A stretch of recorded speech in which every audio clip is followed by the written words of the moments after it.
कांग्रेस की महंगाई हटाओ रैली होनी चाहिए नहीं होनी चाहिए कि तमाम असमंजस के बीच आखिर हो ही गई और कांग्रेस की महंगाई हटाओ राष्ट्रीय रैली में पार्टी नेता राहुल गांधी इस बार काफी एग्रेसिव नजर आए। बड़ी बात यह थी कि रैली तो थी महंगाई के खिलाफ, लेकिन केंद्रित हिंदू और हिंदुत्ववाद पर हो गई और उन्होंने हिंदू और हिंदुत्ववादी शब्दों को टारगेट करते हुए केंद्र की नरेंद्र मोदी सरकार पर जमकर निशाना साधा। इसके चलते पूरे भाषण में केवल एक बार महंगाई शब्द का उन्होंने प्रयोग किया और अपने 31 मिनट के भाषण में 35 बार हिंदू और 26 बार हिंदुत्ववादी वे बोले। अब महंगाई से हिंदू और हिंदुत्ववाद की तरफ यह बात कैसे मुड़ी, ये तो स्वयं राहुल गांधी ही बता सकते हैं। जाहिर है वे ध्रुवीकरण पर बोलना चाहते थे, पर देखा जाए तो इस तरह के मुद्दे उठाने के लिए शायद उन्होंने वक्त गलत चुना।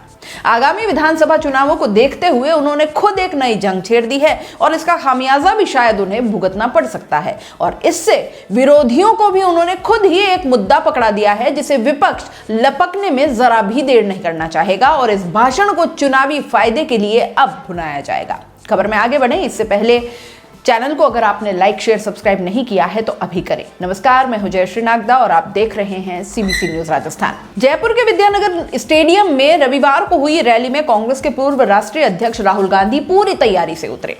सत्य और सत्ता का जिक्र करते हुए राहुल गांधी ने कहा कि दो शब्दों का एक अर्थ नहीं हो सकता। हिंदू और हिंदुत्ववादी में फर्क है। मैं हिंदू हूं लेकिन हिंदुत्ववादी नहीं। आज केंद्र में जो सरकार बैठी है वह हिंदुत्ववादी है।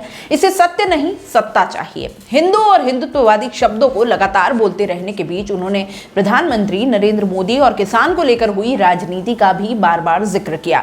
उन्होंने किसानों का मुद्दा उठाते हुए 13 बार किसानों का जिक्र किया तो 9 बार पीएम मोदी का। राहुल ने किसानों के लिए केंद्र सरकार की ओर से लाए गए 3 कृषि कानूनों का भी जिक्र किया। 4 बार कानून शब्द का उपयोग करते हुए मोदी को घेरने की उन्होंने कोशिश की। उन्होंने कहा कि हिंदुत्ववादियों ने पहले पीठ पर चाकू मारा और फिर माफी मांगी।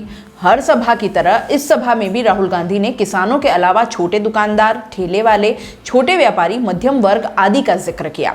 अडानी और अंबानी को टारगेट करना वे नहीं भूले। दोनों का 3-3 बार नाम लेकर मोदी सरकार पर जमकर हमला बोला और उन्होंने पूंजीपति, नोटबंदी, जीएसटी, सत्ता आदि शब्दों का भी अपने भाषण का हिस्सा बनाया। लेकिन सबसे ज्यादा जनता के बीच फिलहाल उनका हिंदू और हिंदुत्ववाद वाला भाषण हुड़दंग मचाए हुए है। सोशल मीडिया पर इसको लेकर लोग तरह तरह के कमेंट्स कर रहे हैं, अपनी प्रतिक्रियाएं दे रहे हैं, जैसे कि ये ठीक वैसा ही है जैसे कि मां और ममत्व या शरीर और आत्मा आदि। देखिए इसका क्या प्रभाव पड़ता है, बताने के लिए तो फिर हम हैं ही।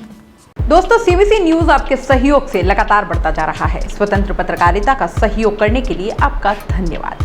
सबसे पहले तो जिन लोगों ने हमारे चैनल को सब्सक्राइब नहीं किया है तो पहले सब्सक्राइब करें, जिसका कोई शुल्क नहीं लगता और बड़ा आसान है। बस नीचे दिख रहे लाल सब्सक्राइब के बटन को दबाना है और पास में दिख रहे बेल आइकन को भी दबाना है ताकि आपको अपने सीबीसी न्यूज के हर अपडेट्स मिल सके।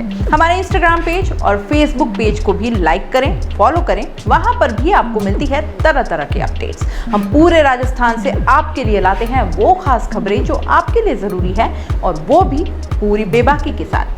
पत्रकारिता के इस मुश्किल दौर में आपकी आवाज जिम्मेदारों तक पहुंचाना ही हमारा लक्ष्य है और ये आपके सहयोग के बिना संभव नहीं है। हमारा सहयोग करें, स्वतंत्र पत्रकारिता में अपना योगदान दें और ज्वाइन बटन पर जाकर सदस्यता लें, चाहे सबसे छोटी सहायता के रूप में ही क्यों ना हो। जनता की बेबाक आवाज बने रहें, उसके लिए सहयोग आपको ही करना है। सब्सक्राइब करिए और ज्वाइन बटन पर क्लिक कर सदस्यता ग्रहण कीजिए।